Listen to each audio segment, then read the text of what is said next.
Motivation पर चलने वाले लोग ज़्यादा स्ट्रॉन्ग दिखते हैं पर उनका ज़्यादा दिन तक नहीं चलता क्योंकि मोटिवेशन स्टेबल नहीं होती है। डिसिप्लिन दिखने में सिंपल लगती है पर वही काम को जिंदा रखती है।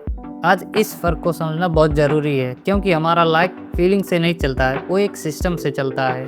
मोटिवेशन एक फीलिंग है जो कभी होती है तो कभी नहीं होती है, और डिसिप्लिन एक रूटीन है जो रोज़ रिपीट होती है। फीलिंग्स का काम बदलना होता है लेकिन रूटीन का काम कॉन्टिन्यूअस चलना होता है। इसी वजह से डिसिप्लिन ज़्यादा काम का होता है और मोटिवेशन सिर्फ सपोर्ट का रोल निभाता है। मोटिवेशन तब काम आती है जब सब कुछ ठीक लगता है, जब एनर्जी हाई होती है और जब रिजल्ट का आइडिया क्लियर होता है। पर लाइफ हमेशा ऐसी नहीं होती है, ज़्यादातर दिन नॉर्मल ही होते हैं। थकान होती है, कन्फ्यूजन होता है, तब उस टाइम पर मोटिवेशन काम नहीं करती है। मोटिवेशन मूड पे डिपेंड करता है और मूड सिचुएशन पे डिपेंड करता है, और सिचुएशन स्टेबल नहीं होती है इसलिए मोटिवेशन भी स्टेबल नहीं होती है। इसी वजह से लोग काम शुरू तो करते हैं पर उसे बीच में ही छोड़ देते हैं। ये वीकनेस नहीं होती है, ये मोटिवेशन का लिमिट होता है। लेकिन डिसिप्लिन मूड पे डिपेंड नहीं करता है, वो ये देखता है कि काम लिखा है या नहीं, और अगर काम फिक्स है तो डिसिप्लिन काम करता है चाहे मन हो या ना हो। इसी वजह से रिजल्ट आते हैं। डिसिप्लिन का मतलब किसी भी काम में परफेक्शन नहीं होता है, इसका मतलब होता है प्रेजेंस। रोज थोड़ा सा काम होना, रोज प्रोसेस में रहना। मोटिवेशन 100% या 0 पे चलती है लेकिन डिसिप्लिन 40 या 50% पे भी चलती है। लाइफ एवरेज दिनों से ही चलती है, परफेक्ट दिनों से नहीं। डिसिप्लिन दिमाग को शांत करता है क्योंकि रोज डिसीजन नहीं लेना पड़ता है। आपको पता होता है कि आज मुझे क्या करना है और क्या नहीं करना है, लेकिन मोटिवेशन दिमाग को कंफ्यूज करता है कि आज करूं या ना करूं। लेकिन डिसिप्लिन में ये सवाल नहीं होता है, बस काम होता है। जब आप डिसिप्लिन फॉलो करते हो तो आप अपनी बात रखना सीखते हो, जो डिसाइड किया उसे पूरा करते हो। इससे खुद का भरोसा बढ़ता है। सेल्फ रिस्पेक्ट धीरे बनती है लेकिन सेल्फ रिस्पेक्ट मोटिवेशन से नहीं आती, वो डिसिप्लिन से आती है। मोटिवेशन कोई बुरी चीज़ नहीं है पर उस पर डिपेंड रहना एक गलत है। डिसिप्लिन बोरिंग लग सकता है पर वही काम को आगे तक ले जाता है।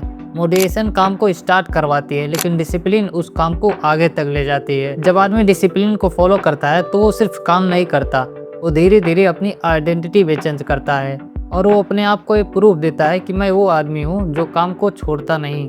ये सोच टाइम के साथ साथ धीरे धीरे स्ट्रॉन्ग होने लगती हैं और यहीं से रियल चेंज स्टार्ट होता है।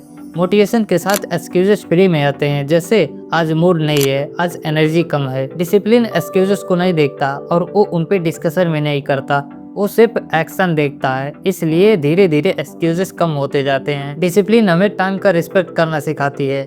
वो ये नहीं सोचती कि कब फ्री होंगे, वो ये सोचते हैं कि कब काम होगा। मोटिवेशन वेट करवाती है लेकिन डिसिप्लिन करती है, इसीलिए डिसिप्लिन लोग टाइम के साथ साथ आगे बढ़ते रहते हैं। डिसिप्लिन पेन को नॉर्मल बना देती है, जैसे रोज का थोड़ा डिस्कम्फर्ट, रोज का थोड़ा प्रेशर, रोज का थोड़ा बोरिंग काम। मोटिवेशन पेन से बचना सिखाती है लेकिन डिसिप्लिन पेन को झेलना सिखाती है, और जो आदमी पेन को झेल लेता है वो अपनी लाइफ में टिक जाता है। कॉन्फिडेंस बोलने से नहीं आता, कॉन्फिडेंस प्रॉमिस करने से नहीं आता, कॉन्फिडेंस तब आता है जब काम कंप्लीट होता है। हर बार जब तुम डिसिप्लिन फॉलो करते हो तो कॉन्फिडेंस थोड़ा बढ़ता है। ये स्लो होता है पर ये रियल होता है। डिसिप्लिन फेलियर से नहीं डरता क्योंकि उसका फोकस रिजल्ट पे नहीं, उसका फोकस प्रोसेस पे होता है, और प्रोसेस चल रहा हो वही काफ़ी है। मोटिवेशन फेलियर के बाद गिर जाती है लेकिन डिसिप्लिन फेलियर के बाद भी चलती रहती है, इसीलिए डिसिप्लिन लोग आखिर में जीत जाते हैं। डिसिप्लिन शोर नहीं करता, वो अनाउंस नहीं करता कि आज मैंने क्या किया, वो बस करता रहता है। लेकिन मोटिवेशन वो देखना चाहता है और डिसिप्लिन बनना चाहता है, और जो बनना सीख जाता है उसे दिखाने की जरूरत भी नहीं पड़ती। अगर तुम रियल सेल्फ इंप्रूवमेंट चाहते हो बिना फेक मोटिवेशन के तो इस वीडियो को लाइक करके इस चैनल को सब्सक्राइब जरूर कर लेना, क्योंकि इस चैनल पर सेल्फ इंप्रूवमेंट और डिसिप्लिन से रिलेटेड वीडियोस आते रहते हैं। मिलता हूँ अगली वीडियो में।